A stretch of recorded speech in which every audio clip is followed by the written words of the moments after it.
Alright guys, so everyone has had the issue with the Thayer ice maker, which this will work for several other ice makers online, and finding parts is kind of hard, but I will add a link to the part that I bought.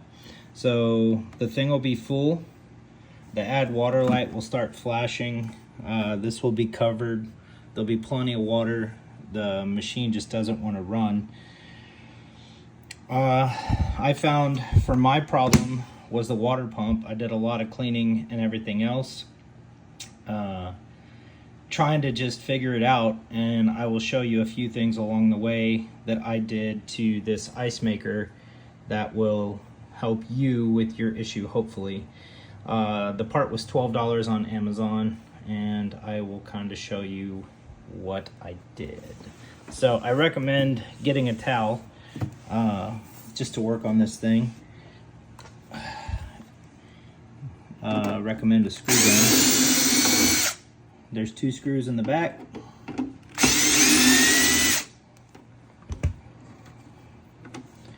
This allows you to pop this piece out. So once you pop this piece out, it exposes these 2 screws on top. Well, there's 3. I already lost one because I've taken mine apart so many times troubleshooting it. They're not bad ice makers. I feel like the ones who are having the issues, we have Lemons. My brother-in-law and sister-in-law both have had those for years and no issues. So once you remove these 3 screws, like I said, mine's missing, this pops up.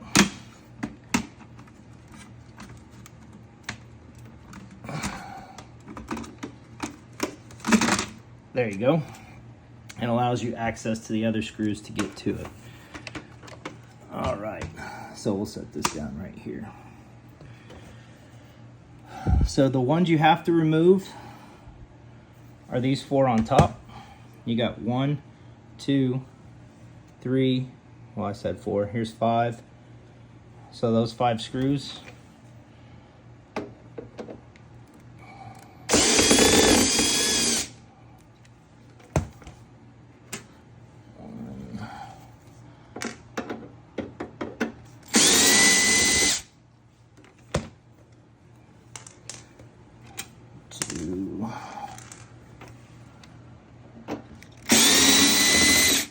Sorry.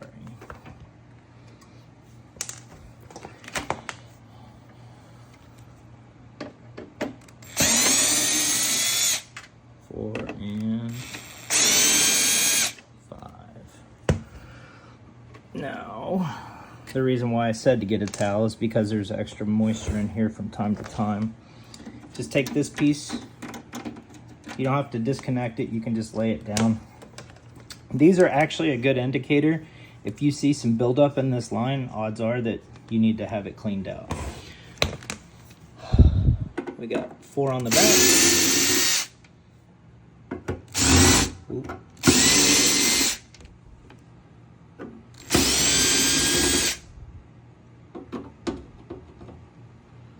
Sorry.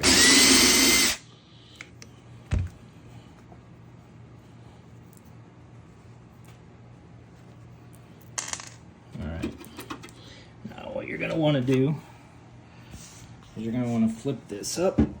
Hold on just a second. Yeah, sorry. This is the fun part. So you got to undo these screws. Don't mess with the front of this. These right here at the seam, so you have some in the back. And you want to make sure that you just get the ones that are in the outer area.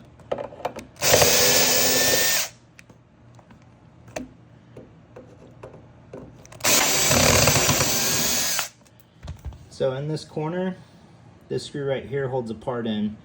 You just want to get the ones on the outer metal.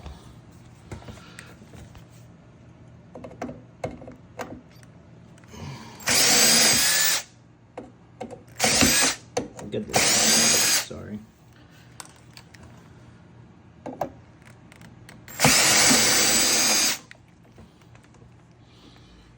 Once again, I've taken mine apart too many times. So I am missing a screw right there. All right. So now this whole thing just slides apart. So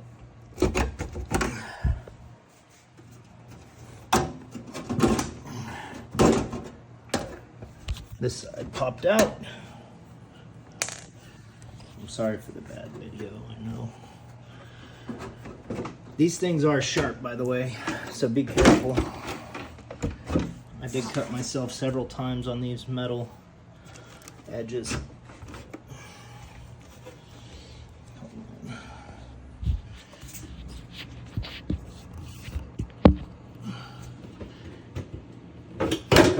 Alright, you just kind of pull it apart.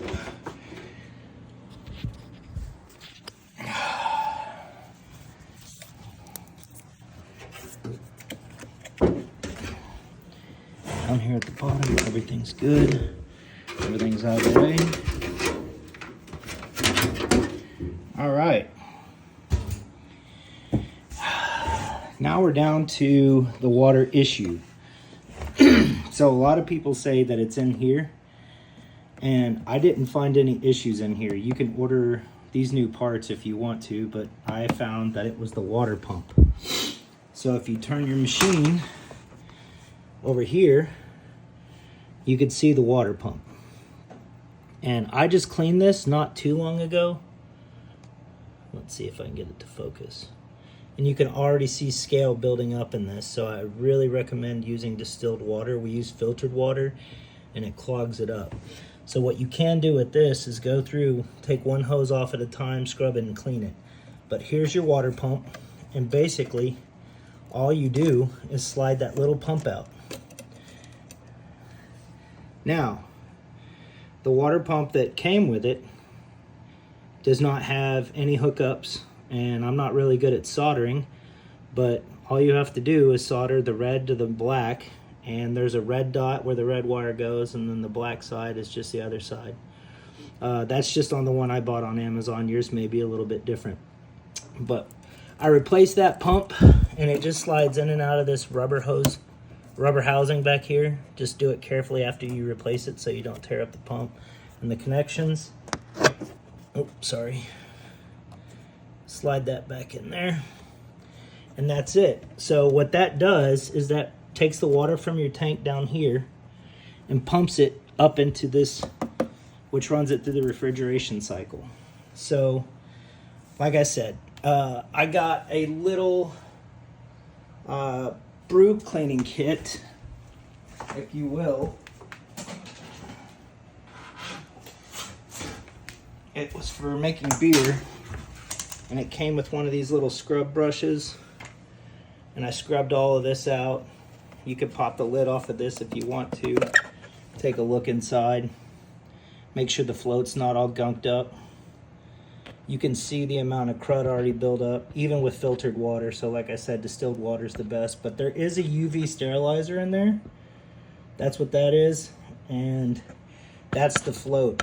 So if this doesn't fix it, the water pump doesn't fix it, this float needs to be cleaned, and then once you clean it, if it still doesn't work, there's a guy on eBay who sells these parts. I'll try to see if I can link his company in there, but it's a dual float.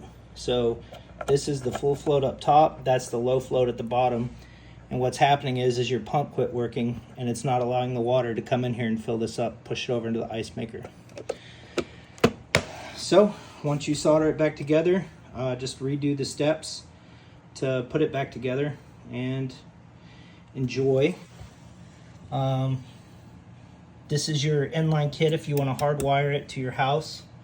Another thing people do is they clean off the fans, and then there's also a little radiator. Let's see if I can get a good picture of that. So that little radiator needs to be cleaned every so often too, just some spray air. But what's crazy is my brother-in-law, sister-in-law had the same ice maker for years and never had an issue. And I have taken this apart 5 or 6 different times, troubleshooting and messing with it. So if this doesn't work for you, let me know in the comments, and I will do my best to answer your questions. I'm not a refrigeration guy. I'm just somebody who doesn't want to spend another $500-600 on another ice maker. But as my problems come up, maybe I'll make another video. But thank you. Hopefully this fixes your problem, and I'm sorry it took so long to post it.